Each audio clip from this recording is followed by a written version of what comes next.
एक महत्त्वाची घडामोड, पंजाब हरियाणाच्या एअर बेसवर हाय अलर्ट जारी करण्यात आलेला आहे। सीमेवर असलेल्या पंजाबमधील गावांना अलर्ट देण्यात आलेला आहे। यामध्ये पंजाब हरियाणाच्या एअर बेसवर हाय अलर्ट देण्यात आलेला आहे। सीमेवर असलेल्या पंजाबमधील अनेक गावांना इथे अलर्ट देण्यात आलेला आहे। एकंदरीतच जी कारवाई, जे ऑपरेशन राबवण्यात आलेलं आहे त्यानंतरचा हा अलर्ट आहे। पंजाब आणि हरियाणाच्या तसंच सीमेवर असलेल्या पंजाबमधील गावांना अलर्ट देण्यात आलेला आहे। कारण अर्थातच आता या संपूर्ण कारवाईनंतर, ऑपरेशन नंतर पाकिस्तान सुद्धा कुठेतरी रिटॅलिएट करण्याचा प्रयत्न करेल असा जो अंदाज आहे, त्याच पार्श्वभूमीवर एकंदरीत खबरदारी घेतली जाते। पुन्हा एकदा राहुल कुलकर्णी यांच्याकडे जाऊयात। राहुल, खरं तर या संपूर्ण कारवाईमध्ये आणखी एक महत्त्वाची गोष्ट अशी होती की आपण इतर देशांना सुद्धा किंवा मित्र राष्ट्रांना सुद्धा विश्वासात घेतलेलं होतं आणि त्यामुळे सुद्धा कुठेतरी हे शक्य झालं यशस्वीरित्या मोहीम पार पाडणं। पण आता एक मोठी आणि महत्वाची बातमी आहे। जॉईंट प्रेस कॉन्फरन्स असणार आहे 10 वाजता। Ministry of defence and ministry of external affairs यांची जॉईंट संयुक्त पत्रकार परिषद आहे। ही पत्रकार परिषद आणि त्यानंतर NSD नॅशनल सिक्युरिटीच्या वतीनं आपल्या सगळ्या आकाशवाणीवरती याचं लाईव्ह टेलिकास्ट केलं जाणार आहे आणि काही महत्वाच्या सूचना आपल्या नागरिकांना दिल्या जात आहेत।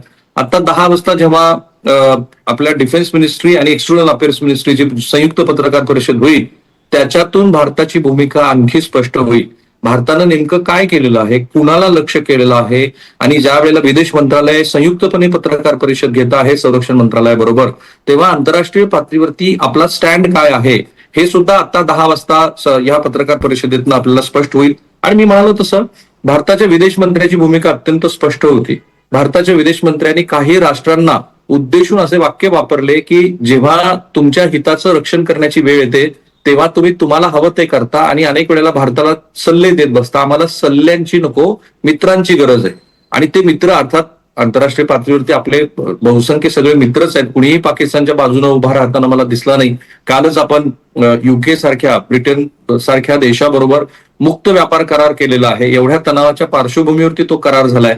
आपले उत्तम संबंध आहेत रशिया बरोबर, आपले उत्तम संबंध आहेत ब्रिटन बरोबर, आपले उत्तम संबंध आहेत अमेरिकेबरोबर आणि असलाच थोडा तणावाचा भाग तर तो चीन बरोबर आहे। कारण पाक ऑक्युपाईड काश्मीरमध्ये चीनचे आर्थिक हितसंबंध गुंतलेले आहेत। त्यांचा बिल्ट अँड रोड हा जो महत्वाकांक्षी प्रकल्प आहे, तर त्या प्रकल्पा संदर्भामध्ये सुद्धा मला जेवढी माहिती आहे त्यानुसार बॅक चॅनलला बऱ्याच घडामोडी सुरू आहेत। आपण चीनशीही बोलत आहोत। आपल्या हिताचं रक्षण करणं एवढ्याच मर्यादेत आमचा हल्ला असेल असं आपण म्हटलंय।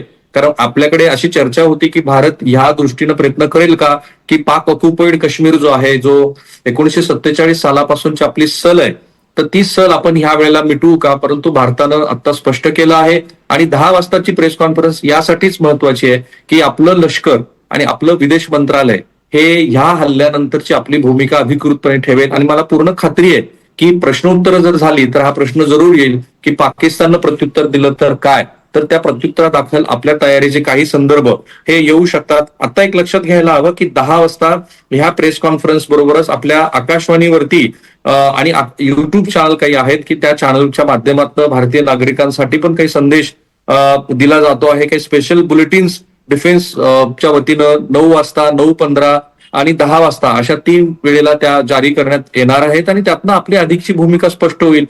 आता ह्या क्षणाला भारताची अधिकृत भूमिका अशी आहे की जिथे दहशतवादी तळ होते ते आम्ही ध्वस्त केलेत आणि भारतीय पंतप्रधानांनी हे सांगितलं होतं। 2 महत्वाचे स्टेटमेंट्स आपल्या प्रेक्षकांसाठी ती त्यांच्याच आठवणीत असतील, ती म्हणजे इसका आपको सबक मिलेगा हे जे शब्द वापरले होते पंतप्रधानांनी। आणि काल एका माध्यमाच्या समूहाच्या समिटमध्ये पंतप्रधान म्हणाले की पाणी हा आमचा अधिकाराचा भाग आहे। ते एरवी इतर देशाला जात होतं, अर्थात पाकिस्तानला जात होतं, ते आम्ही आता वळवून घेऊ। आणि मी चिनाबच्या खोऱ्यामध्ये उभा राहून जेव्हा झेलम आणि चिनाब नदीतलं पाणी आटताना बघत होतो तेव्हा ह्याची जाणीव होत होती की काहीतरी मोठं घडतं आहे, सगळ्या बाजूनं घडतं आहे, ते घडलंय आणि आपण दहशतवाद्यांना लक्ष्य करून तळध्वस्त केलेत। सगळ्यात महत्वाचं असं आहे की आपल्याकडे पुरेसं इंटेलिजन्स होतं। आपल्याला हे माहिती होतं की कुठे दहशतवादी तळ आहेत आणि आता पाकिस्तानचा पहिल्या टप्प्यातला मर्यादित स्वरूपाचा का असेना पण हा पराभव आहे की आपण दहशतवादी तळांना लक्ष्य करून जेव्हा ते ध्वस्त केले तेव्हा पाकिस्तान गाफील राहिला। पाकिस्तान हे म्हणू शकत नाही की हे दहशतवादी तळ नव्हते। पाकिस्तानाकडनं येत असलेली जी दृश्य आता स्क्रीनवरती दिसत आहेत तेव्हा भारतानं जेव्हा क्षेपणास्त्राचा मारा केला तेव्हा नेमक्या जागांना भारतानं लक्ष केलेलं आहे। तो रात को मैं सोया हुआ था, तो रात को कोई 1:45 ये एकदम ही शेलिंग शुरू हो गई। तो हम उठे, देखा तो कोई 18-20 गोले एकदम ही पड़े, रोड पर भी पड़े। मेरी गाड़ी बाहर खड़ी थी तो इसको स्पंटर लग गया, थोड़े से शीशे टूट गए इसके सारे, टायर फट गया एक। तो फिर हम इधर से भी फिर फायरिंग शुरू हुई वापस। तो इधर से जब फायरिंग शुरू हुई तो फिर उधर से बंद हो गई। तो ये कोई 1-1.5 घंटा चली फायरिंग लगातार। मतलब यहाँ से जब मुंह तोड़ जवाब दिया तो उस वक्त वहाँ से बंद हो गया। फिर उसके बाद अब कोई 3-4 घंटे हो गए, कोई शेलिंग नहीं हुई है। तो डर लग रहा था उस वक्त? नहीं, कोई डर नहीं था हमें। क्या डर है? राहुल सर, जसं आपण म्हणत होता, शेवटचं आपलं जे वाक्य होतं की आता पाकिस्तानला हे कुठेतरी मान्य करावं लागेल, तिथे दहशतवादी तळ होते, कारण गेल्या अनेक वर्षांपासून खरं तर आपण पाहतोय वारंवार पाकिस्तान कांगावा करत होता, आमचा याच्याशी संबंध नाही असं म्हणत होतं. मात्र तिथे गेल्या अनेक वर्षांपासून हे कॅम्प आहेत, हे बेसेस आहेत, तळ आहेत आणि भारतानं विचारपूर्वक केवळ दहशतवादी ठिकाणांवरच हल्ला करून जेणेकरून इतर कोणालाही इजा होणार नाही ही काळजी घेतली. मात्र आता जगासमोरच पाकिस्तानचा हा चेहरा उघड झालेला आहे. पाकिस्तान समोर आता हे मोठं आव्हान असेल किंवा त्यांना ते मान्य करावंच लागेल की त्यांचा याच्याशी थेट संबंध आहे. त्यांनी ते मान्य केलेच ना. गेल्या आठवड्यामध्ये त्यांनी स्काय न्यूजला ज्या बॅक टू बॅक 2 मुलाखती दिल्या, तेव्हाच पहिल्यांदा मंत्र्यांनी मान्य केलं की आम्ही हा डर्टी बिझनेसमध्ये होतो आणि भलेही अमेरिकेचं नाव घेऊन, आणि काही प्रमाणामध्ये ती वस्तुस्थिती पण आहे. ते म्हणाले की 3 दशकं हा आमचा देश तुमच्या हिताच्या रक्षण करण्यासाठी दहशतवादी कारवायामध्ये सहभागी होता. आणि खरं तर पाकिस्तानमध्ये त्या मुलाखतीनंतर बरेच असे मुद्दे उपस्थित केले होते की याची काय गरज होती की जेव्हा भारत आपल्याला प्रश्न विचारतो आहे तेव्हा त्या मुलाखती तुम्ही देताय.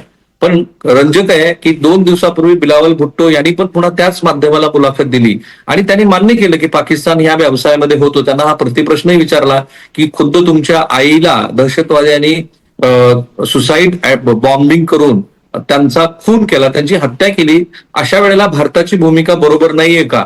त्यावेळेला बिलावल भुट्टो असतील किंवा पाकिस्तानचे मंत्री असतील, त्यांना स्वतःचा बचाव करणं हे जड गेलं होतं. पण ही वस्तुस्थिती आहे की पाकिस्ताननं गेली 3 दशकं भलेही पाश्चात्य राष्ट्राच्या हिताचं रक्षण करण्यासाठी का असेना, पण अतिरेक्यांना पोचलं. काही अंशी रशियाचा अफगाणिस्तानमध्ये पराभव करताना त्यांना त्याचा उपयोग झाला आणि म्हणून अमेरिकेसारख्या राष्ट्राला सुद्धा त्याची जबाबदारी टाळता येणार नाही. पण आता एक मोठी बातमी येते की 10 वाजता जी प्रेस ब्रीफिंग होणार आहे त्याबद्दलचं माध्यमांना निमंत्रण पाठवलं गेलेलं आहे. सुधीर चामोली जे PRO आहेत त्यांनी राहुल, मी काही वेळासाठी थांबवतीये.